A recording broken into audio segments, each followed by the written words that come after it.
আমরা আজকে রথযাত্রার প্রথম দিন, আজকে রথযাত্রা উৎসব। আমরা চলে এসেছি গুপ্তিপাড়ার প্রাচীন রথযাত্রা দেখতে। গুপ্তিপাড়ার, হুগলির গুপ্তিপাড়ার প্রাচীন রথযাত্রা অন্যতম একটা দেখার মতো আকর্ষণীয় বস্তু। আর আমরা চলে এসেছি হুগলির গুপ্তিপাড়ার রথ দেখতে। দেখতে পাচ্ছেন প্রচুর মানুষ কিন্তু এই হুগলির গুপ্তিপাড়ার প্রাচীন রথযাত্রা দেখতে আসে। হুগলির মাহেশের রথের মতনই কিন্তু এই রথযাত্রার একটা সুনাম আছে এবং এর ঐতিহ্যবাহী একটি রথযাত্রা।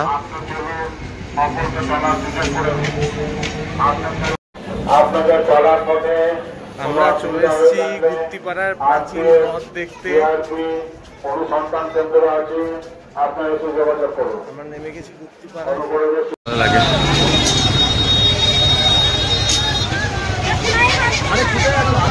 আমরা গুপ্তিপাড়া স্টেশন থেকে জাস্ট বেরোচ্ছি।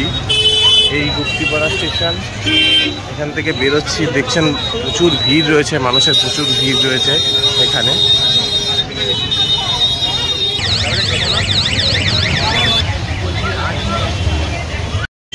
স্টেশন থেকে রথতলা মোটামুটি 1.5 কিলোমিটার মতন ডিস্টেন্স। অনেকেই টোটোতে যাচ্ছে, আমরা হেঁটে যাচ্ছি আপাতত। রাস্তায় ভিড় রয়েছে বলে টোটোতে গিয়েও খুব একটা লাভ হবে না, খুব জ্যাম রয়েছে রাস্তায়।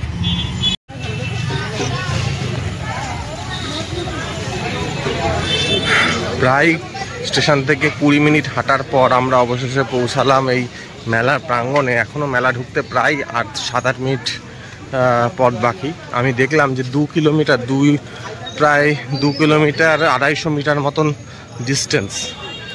তো দেখতে পাচ্ছেন মেলা শুরু হয়ে গেছে। অনেকটা মেলার থেকে দূরে থাকলেও মেলার কিন্তু সেই ভাইবটা শুরু হয়ে গেছে। গুপ্তিপাড়ার প্রাচীন রথের মেলা।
সম্পূর্ণ নিরামিষ এবং স্বাস্থ্যসম্মত।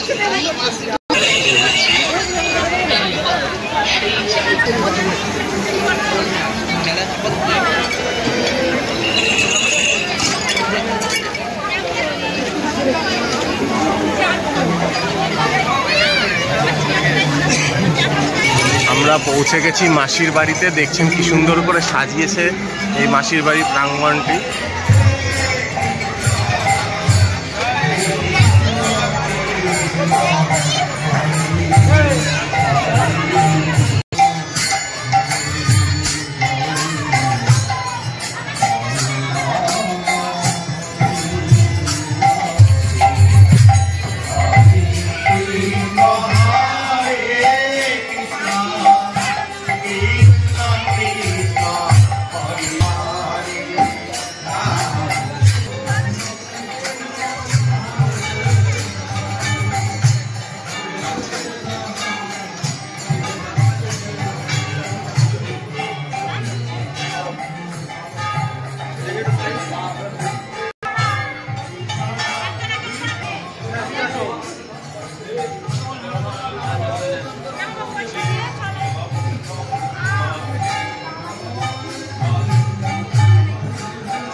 এই হচ্ছে সেই বৃন্দাবন চন্দ্রের মন্দিরে যে জগন্নাথ দেব থাকেন, সেই জগন্নাথ দেব এইখানে রয়েছেন।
বিভৎস গরম লাগছে, তার মধ্যেও কিন্তু মেলাটা খুবই সুন্দর লাগছে, পরিবেশটা খুব সুন্দর।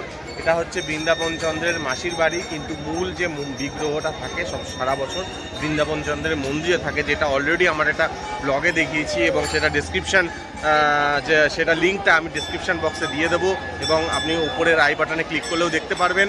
সেটা কিন্তু দারুণ ইন্টারেস্টিং একটা জায়গা এবং স্থাপত্য শিল্পের একটা উৎকর্ষ যে নিদর্শন সেটা কিন্তু ওখানে গেলে দেখতে পারবেন। এবার একটু মেলাটা ঘুরে আসি, চলুন। আমরা এখন মেলা দেখে ফিরছি, গুপ্তিপাড়া থেকে ট্রেন ধরবো, আবার চলে যাব খামারগাছি স্টেশনে, আর ওখান থেকে আমরা আবার ফেরি পার করে আবার চলে যাব আমাদের গন্তব্য শিমুরালির দিকে। তো গুপ্তিপাড়া স্টেশনে ট্রেন ঢুকছে, 8:07 একটা ট্রেন ধরেছে, একটু লেট ছিল বলে আর রাস্তায় জ্যামটা অনেক কম ছিল বলেই আমরা ধরতে পেরেছি, নাহলে এটা ধরতে পারতাম না। যাওয়ার সময় যেরকম জ্যাম দেখছিলাম, তাও মেলাটা ঠিকঠাক করে ঘুরতে পারলাম না। দেখতে পাচ্ছেন ট্রেন ঢুকছে এখন, অনেকেই দাঁড়িয়ে আছে, প্রচুর লোক ওইদিকে দাঁড়িয়ে আছে, কাটোয়া যাওয়ার লোকও প্রচুর।